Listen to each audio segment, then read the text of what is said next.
बहुत ही सुंदर से कथा को हम श्रवण कर रहे हैं। और आगे कथा में हम देखते हैं कि यहाँ पे जो कबंध है, जब वो गंधर्व का रूप धर लेता है तो भगवान उनको समझाते हैं कि जो ब्राह्मण हैं उनको आप उनकी सेवा करना चाहिए, और इस तरह से समझाते हैं। और आगे समझाते हुए कहते हैं कि क्योंकि ब्राह्मणों के पास ज्ञान है और जो ऋषिगण हैं वो भी कभी कभी शाप देते हैं, ब्राह्मण भी कभी कभी ऐसे वचन बोलते हैं, पर उनके पास ये ज्ञान है कि जब वो वचन कहते हैं वो सुधारने के लिए कहते हैं। किसी को शाप देते हैं तो उनमें भी उस व्यक्ति का हित है।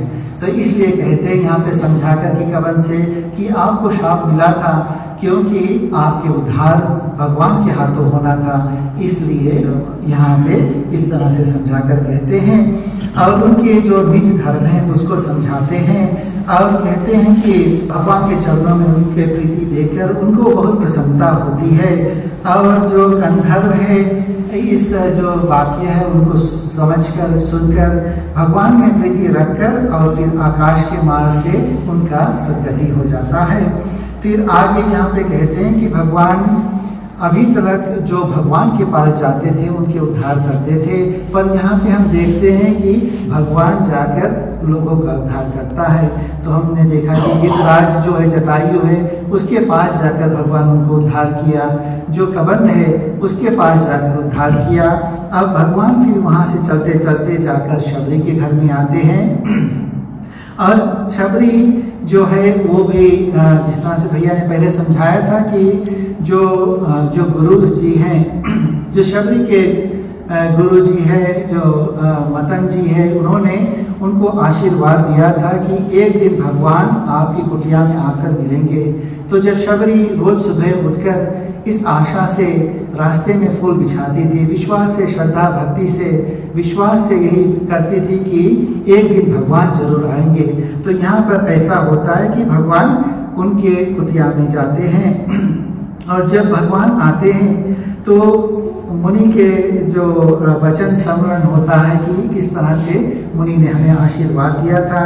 और भगवान के सुंदर जो शरीर है उसको देखते हैं शबरी जी और भैया लक्ष्मण सहित, और वो देखती ही रह जाती है। भगवान कितने सुंदर शरीर है, बड़े बड़े बाहु हैं, हृदय में वनमाला है, इस तरह से भगवान दिखाई पड़ते हैं। और दोनों सुंदर भाइयों को देखकर शबरी कुछ बोल नहीं पाती है, उनके चरणों में पड़ जाती है। इस तरह से उनका भाव हो जाता है आदरणीय श्रोतागण। और फिर ऐसे प्रसन्न होकर मुख से कुछ वचन नहीं निकला और बारंबार चरण में पड़ जाती है।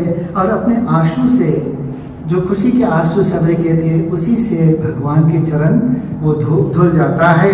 और फिर भगवान को एक सुंदर आसन पे बिठलाती है और आसन पे बिठलाकर सुंदर प्रकार से दोहे में लिखते हैं कि कंद मूल फल सुरसयति दिए राम कहाँ आनी प्रभु, प्रेम सहित प्रभु खायो बारही बार बखानी प्रभु। एक बार प्रेम से बोलिए आनंद कंद भगवान सियावर रामचंद्र की जय।